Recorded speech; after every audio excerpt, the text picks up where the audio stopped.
21. This takes place just after Jesus learns that his cousin John the Baptist has been killed. Now when Jesus heard this, he withdrew from there in a boat to a deserted place by himself.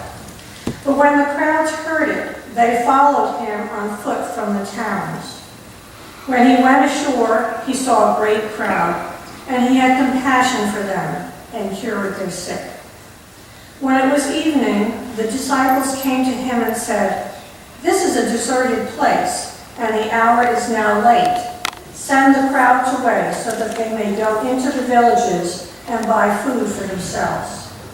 Jesus said to them, "They need not go away. You give them something to eat." They replied, "We have nothing here but 5 loaves and 2 fish." And he said, "Bring them here to me." Then he ordered the crowds to sit down on the grass. Taking the 5 loaves and the 2 fish, he looked up to heaven and blessed and broke the loaves and gave them to the disciples. And the disciples gave them to the crowds. And all ate and were filled. And they took up what was left over of the broken pieces, 12 baskets full. And those who ate were about 5,000 men, who were beside the women and children. May God bless our receiving of this miracle. Thanks be to God. Thanks be to God. Indeed, I will try to get right to the point. Jesus needed to get away. And Yvonne was kind enough to let us know what's happening, because the text begins by saying Jesus heard this and then withdrew by himself to a quiet place. Just like we sometimes need to withdraw. And it seems that the phone rang for Jesus in the middle of the night. Our phone rang late last night. I was frightened by it. It's never good news, right? When the phone rings, it's a fear that we all have of the phone ringing in the middle of the night. And Jesus had one of those calls and learned that his mentor, the one who prepared the way for him, his brother, the mystic, the one who would come before him, had been murdered. Jesus got the call in the middle of the night. He was grieving, and he decided to get on a boat and withdraw himself, give himself some time and space to get away, to heal. You know, if we're lucky, we get, like 3 days funeral leave? And maybe an afternoon to go to a wake, right? As if grieving or loss can be processed in that kind of time.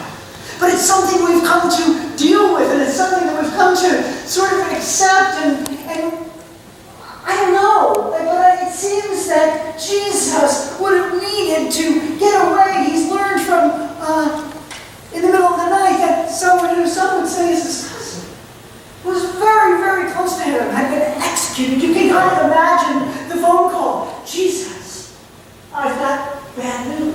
What happened?" "It's John." "What happened?" "He's been murdered." "What? What happened?" "He's been beheaded." Because danger was all around. Jesus knew it, the people knew it, and Jesus was, I dare say, afraid. But he gets on the boat to at least go back and to commune with God and go up on the mountain and be alone and restore himself. He needed a little renewal, it seems. So he got on the boat to go to this quiet place by himself. And as he gets to the shore, he sees that a crowd has heard that he's coming, and the crowd decides to gather. And you can still almost imagine Jesus pulling up to shore and praying to God and saying, "I don't know how I'm going to pull this off. Lord, strengthen me, because these people have come to believe that I can do something for them, and I'm in need." And isn't it the way that we often feel? Like we have nothing to give? We're tired, we're sad, we're grieving, we've got very little to offer. And the text text reads that Jesus saw the people, the sick, the sinner, the outcast, had compassion on them and healed them all. He didn't say, maybe next time. He didn't say, shop closed until tomorrow. He didn't say, I'll be back in 4 weeks. He didn't say, let me get back to you. Because Jesus is Jesus. He's the one that sets for us the perfect example, what it looks like.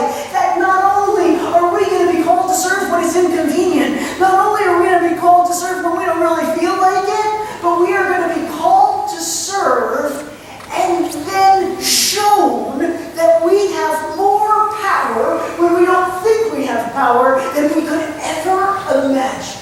It is as if not only the loaves get multiplied, but our capacity, our abilities, our strength is multiplied.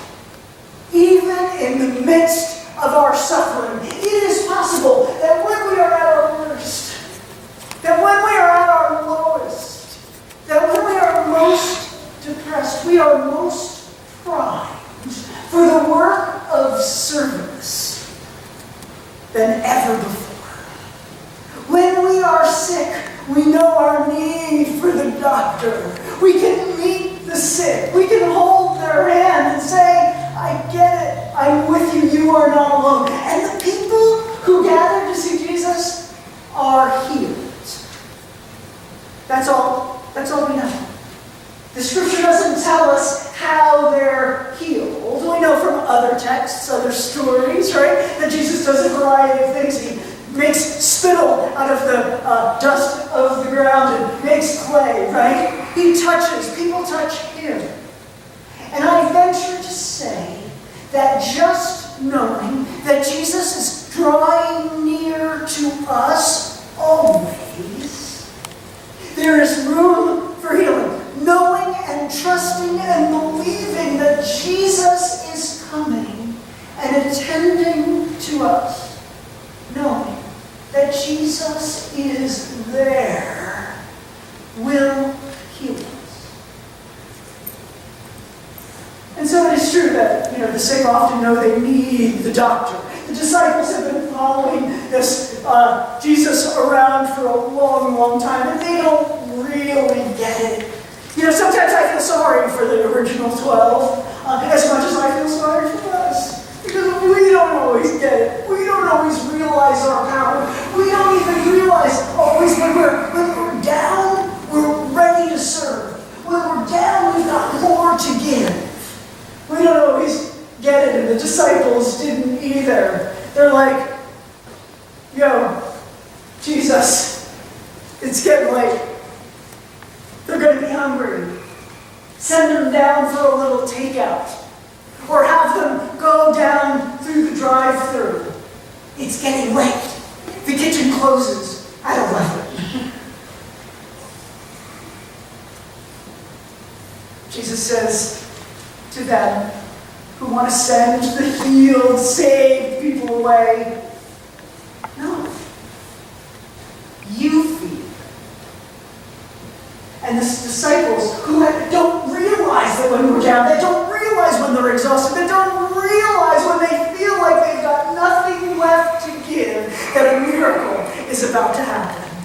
And so it's true that Jesus breaks bread, blesses it, gives it to his disciples, feeds the disciples, and says, I feed you, now go feed my people. The whole thing kind of reminded me of that poem from Mother Teresa. You might remember it, you've probably heard it before or seen it on a poster, right? That says this: people are often unreasonable and self-centered. Often. Forgive them anyway. If you're kind, people might accuse you of having ulterior motives because nobody's nice if they don't want something, right? Be kind anyway.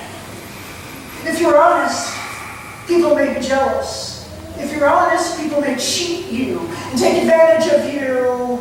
Be honest anyway. If you find happiness and have a smile on your face all the time, people will probably be suspicious of you. They'll be jealous of you. Be happy anyway. The good you do today may be forgotten tomorrow. Do good anyway. The good you do today, they'll give the world the best you have, and may it never be enough. If you give the best you have, it may never feel like it's enough. Give your best anyway. Because you see, in the end, it is between you and God. It was never between you and the world anyway. The message of the gospel this morning is that life is going to be hard. Life is going to be tough. We are going to be sad. We're going to be grieving. We're going to be depressed. We are not going to think we have anything left to give. Serve anyway. You know, I told a counselor once that I was feeling a little bit guilty because somebody at church was mad at me. And what I did with that energy is I went home and I started calling others. Not to tell them the bad news, but to reach out and share and to sort of change my mind about the negativity. He said, well, what's wrong with that? I said, well, I don't know. You know, I feel almost like I'm not giving enough attention to this encounter. And he said, no. You're just channeling the energy and making more opportunities for relationships, more opportunities for service, more opportunities for good.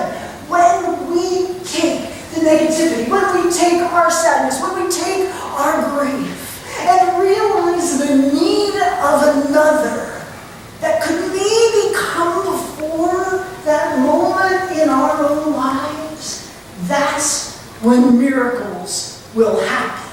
That's what Jesus does, and Jesus is the perfect example. It has been said that if we want God to change our circumstances, we need to be the change. I always say, if you want God to move a mountain, bring your shovel. Right? And God will move the mountain. We can build bridges, right, to God's people. As we come and gather to be fed, to be prepared for the work that is before us, we are then called to go out into the world and be that for others. Serve God anyway. When times are tough, when you are sad, when things are depressed, when you don't think you have anything left to give, serve God anyway. Fear not the phone call in the middle of the night. Serve God anyways, and realize that as we break and multiply the bread of life, it is as if the energy of His own self is multiplied